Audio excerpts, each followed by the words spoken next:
Ces grosses bobines, c'est de là que tout part. Des bobines de papier de 2 à 3 tonnes, de grammage différents en fonction de la qualité des cartons que l'on veut obtenir. Régulièrement, elles sont insérées dans cette gigantesque machine, l'onduleuse, qui va en quelques minutes créer des centaines de mètres de carton. On assemble 2 papiers, donc un papier de couverture et un papier de cannelure. C'est un papier qu'on va venir onduler, c'est-à-dire c'est un papier qu'on va chauffer, gaufrer, et c'est ce qui va vous faire les ondes qui sont à l'intérieur du carton ondulé. Donc une fois que ces 2 papiers sont assemblés, on vient rajouter en extérieur un papier dit de double face qui va faire en fait le papier, un papier à forte valeur ajoutée généralement, qui sera imprimé, qui fera l'extérieur d'une caisse carton. Et c'est une colle à base d'amidon de maïs qui maintient les différentes parties.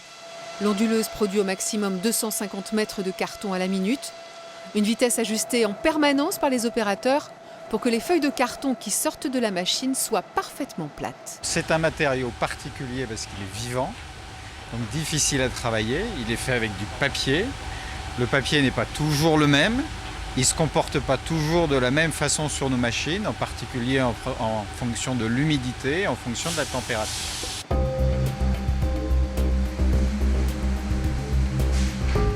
Ici, 60 000 tonnes de carton sont produits, dont 20% sont destinés à recevoir des bouteilles de vin.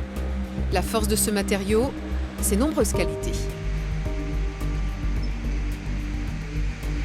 Il est économique, il est très facile à utiliser, il permet des impressions de très grande qualité et en plus c'est un matériau écologique parce qu'il est non seulement recyclable mais recyclé à plus de 90%.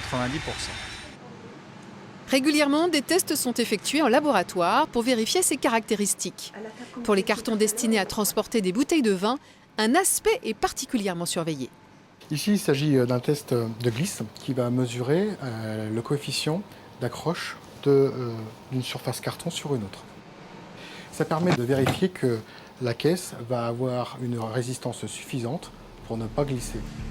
Car le vin est un produit de luxe, les cartons qui transportent les bouteilles ont donc souvent de belles impressions, de beaux vernis, élégants mais glissants.